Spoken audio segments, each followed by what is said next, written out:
Hi, I am Chris and I am a nurse by profession. I welcome you to this presentation. Obesity has many negative effects on the body, but in this presentation I want to quickly share with you just one thing, and that is how obesity affects energy production in the body. When we obese, that is when our body mass index or BMI is 30 or above, it reduces the ability of these mitochondria to burn fat. So what is mitochondria? Mitochondria is a tiny structure within a cell. So let me put mitochondria in context for you. This is the human cell.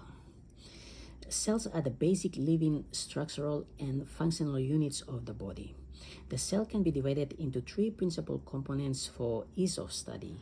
Number one is the nucleus. This is the nucleus. In the center is the nucleus that houses most of a cell's DNA and control most aspects of the cellular structure and function.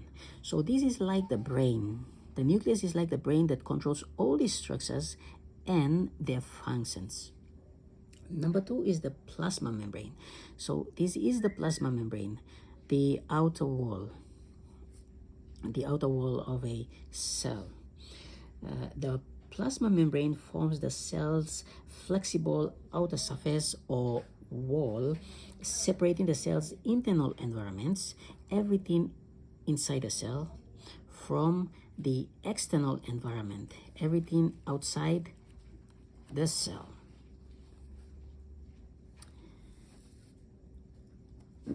Number three is the cytoplasm. Cytoplasm consists of all the cellular contents between the plasma membrane, from plasma membrane to the nucleus. So this is the plasma membrane, this is the nucleus. So everything within here is called the cytoplasm. This compartment has two components, the cytosol and organelles. Cytosol is the fluid component. So cytosol is the fluid component or fluid portion of the cytoplasm.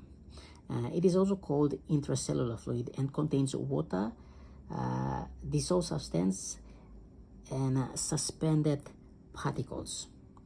Within this cytosol are several different types of organelles. So these tiny structures are called organelles, which means tiny organs.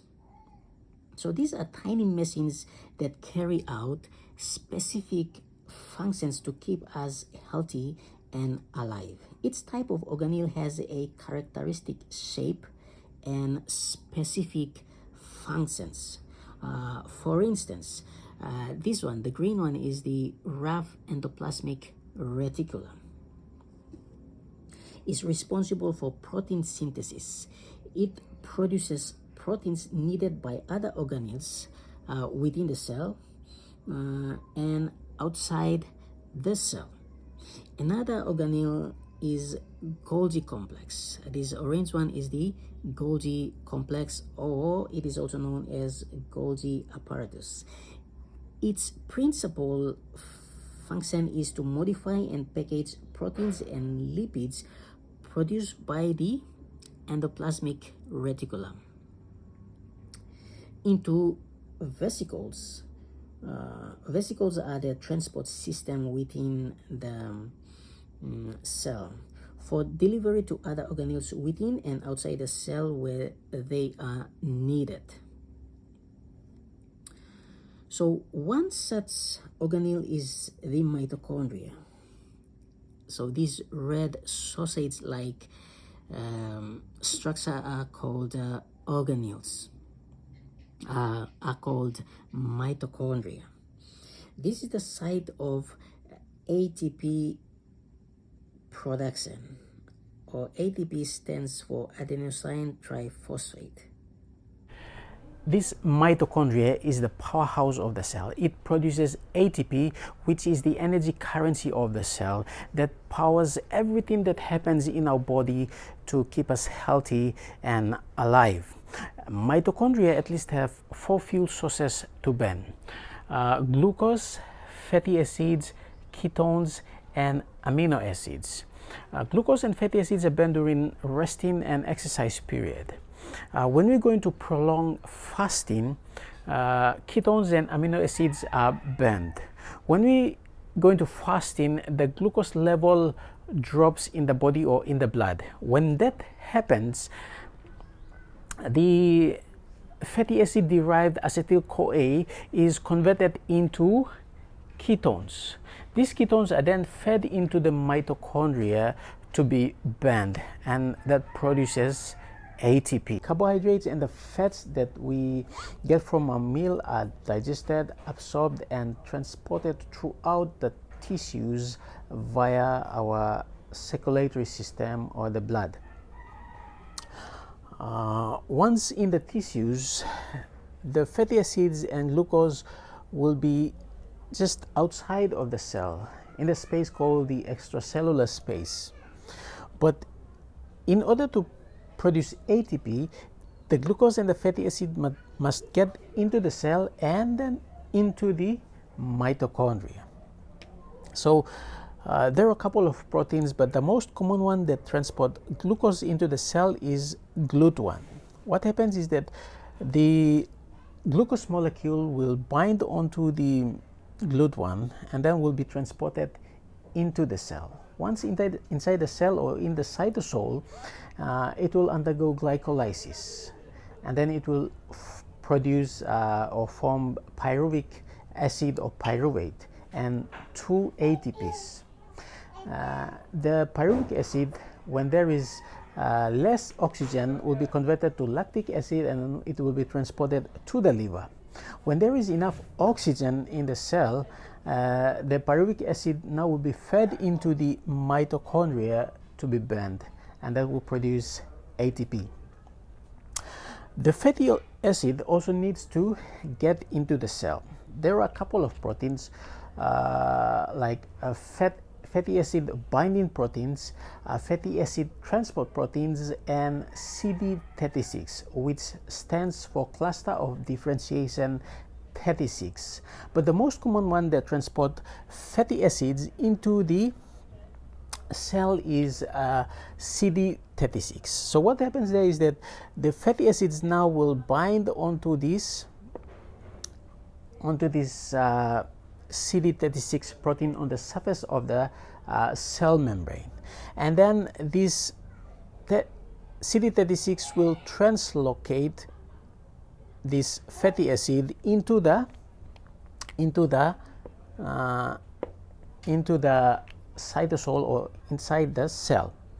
Once inside, there are 3 or so proteins. They are transport systems that will transport this fatty acid right into the mitochondria, and then it will be burned inside the mitochondria to produce ATP. Once these fatty acids get into the mitochondria, oxidation involves different pathways, cofactors, enzymes, and most importantly, it requires oxygen in order to produce ATP. But in obese individuals, the mitochondria have reduced ability to burn fatty acid. This can be caused by a number of factors, but it is beyond the scope of this video to give you all the causes. But I will give you only one possible cause. Obesity is the excessive accumulation of fats, partly due to excessive food intake and physical inactivity. So these obese individuals have accumulation of free fatty acids inside the cytosol. These free fatty acids, instead of being fed into the mitochondria for burning or oxidation to produce ATP, they are fed into a non-oxidative pathway. A pathway or process that does not require oxygen. As a result, they produce lipid species, also called lipid intermediates, such as diacylglycerol and ceramides. The ceramides can activate pathways or process that leads to mitochondria dysfunction or and cell death. But one thing that ceramide does is that this poisonous ceramide will interfere with the functions of key enzymes that are involved in oxidation of the fatty acid to produce ATP. Once these ceramide interfere with the functions of the enzymes, then it will affect, or it will impair the ability of mitochondria to burn fatty acids. So that's the reason why in obese individuals, the mitochondria have reduced ability to burn fatty acid. So what will happen now? Normally, mitochondria would burn glucose and fatty acid, or whichever that is abundantly available in the blood. When glucose is used up, the body will break down glycogen, which is a stored form of glucose in the liver and muscle cells. When glycogen storage is depleted, the mitochondria is supposed to switch to burning of fatty acids to produce ATP.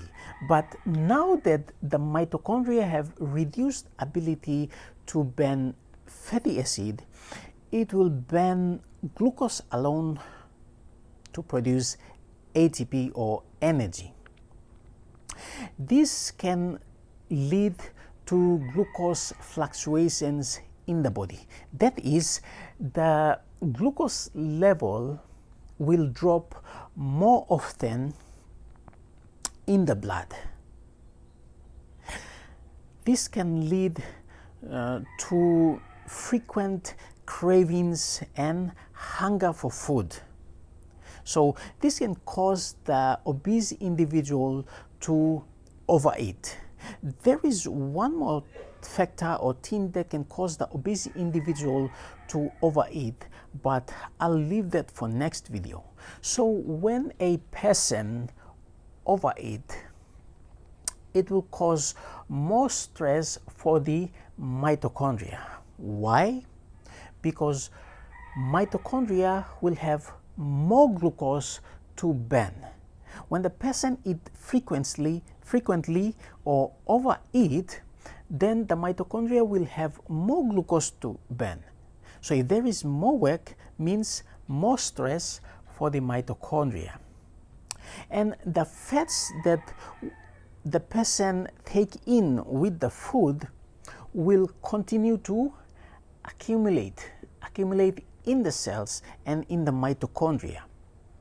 So this can affect general function of the mitochondria and the cell. It will cause more stress for the mitochondria and more lipotoxicity, and this can lead to gradual damage of the mitochondria and the cell. When that happens, then chronic inflammation will start. You must know that chronic inflammation is the root cause of insulin resistance that can lead to prediabetes and diabetes type 2. Also, chronic inflammation is the root cause of cardiovascular or heart diseases and many other lifestyle diseases, including cancer. Now we have come to the very last and very important part of this presentation, and that is interventions. I will start with from a more general to specific interventions. So how can you improve the efficiency and functions of the mitochondria? Or if you are obese already, how can you reverse obesity together with its negative effect on the mitochondria? Remember that obesity is excessive fat accumulation, partly due to excess food intake and physical inactivity. So, number one intervention is eat a healthy diet. So, eat a healthy diet. A diet rich in whole foods such as fruits, vegetables, whole grains, and healthy fat can provide the nutrients and antioxidants necessary for optimal mitochondrial function. Number two is get adequate sleep. Sleep is essential for cellular repair and regeneration, including mitochondria. Number three is incorporate intermittent fasting.